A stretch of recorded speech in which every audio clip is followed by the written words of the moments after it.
ایک لطیفہ ہے، ہمارے ہاں ایک بزرگ ہوا کرتے تھے، وہ بڑی فیملی تھی جو پولیٹکس میں بھی بڑی آئی ہے، اور بڑے لینڈ لارڈ ہوا کرتے تھے، نون فیملی ہے سرگودے کی. ان کے ایک احمدی ہو گئے ان میں سے ایک بزرگ خلیفہ ثانی کے زمانے میں. ان کی اولاد نہیں تھی، بڑھاپے میں جا کے ان کے ایک بیٹا پیدا ہوا، خلیفہ ثانی کی دعا سے کہتے ہیں بیٹا پیدا ہوا. اس لیے اس کو ربوہ میں وہ لے آئے. شروع کی بات ہے، ربوہ میں بھی سڑکیں بھی نہیں بنی تھیں، تھوڑے کہیں گھر تھے، اور وہاں اسکول میں اس کو داخل کرا دیا. امیر لوگ تھے، ان کو مائکرو بس AW کی مائکرو بس لے کے دی ہوئی تھی. وہ گھر سے کار پہ آیا کرتا تھا اسکول، جبکہ باقیوں کے پاس ٹوٹا ہوا سائیکل بھی نہیں ہوتا تھا. ربوہ میں لوگوں کے غریب لوگ تھے سارے، 1 یا 2 یا 3 کاریں تھیں سارے شہر میں. تو بہرحال وہ ان کی یہ تھا کہ کچھ پڑ جائے اور کسی قابل بن جائے، بڑھاپے میں پیدا ہوا لڑکا اور نیک ہو، میرے پولیٹکس میں نہ چلا جائے یا برائیوں میں نہ چلا جائے میرے خاندان کے لوگوں کی طرح. تو اس میں ہمیشہ کہتے نماز پڑھو، مسجد مبارک بھی لے آیا کرتے تھے.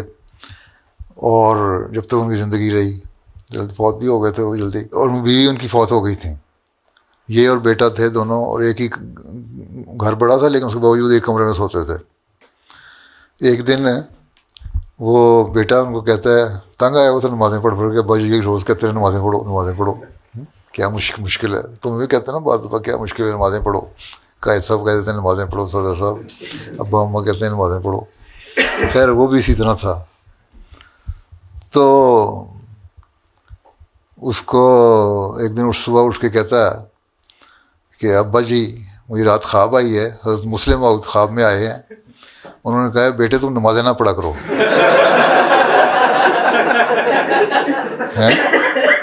تو اس کے ابا بڑے ہوشیار تھے. تو انہوں نے کہا دیکھو ہم یہاں کمرے میں رہتے ہیں نا، میرا بیڈ جو ہے وہ دروازے کے قریب ہے، اور تمہارا بیڈ دوسری طرف ہے دروازے کے پرلی طرف دیوار کے ساتھ. تو مسلم موعود جو دروازے سے گزر کے میری چرپائی کو جمپ کر کے تمہارے پاس گئے کہنے کے لیے کہ نمازیں نہ پڑھا کرو، مجھے کیوں نہیں کہہ گیا؟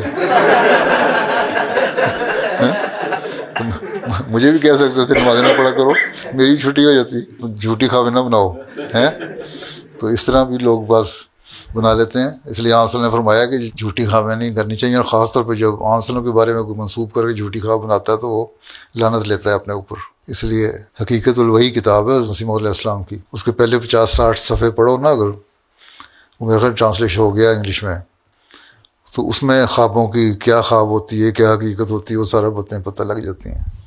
وہ اب تم بڑے ہو، اب کالج یونیورسٹی میں جانے والے ہیں، وہ پڑھو، تمہارا نالج ہونا چاہیے اتنا.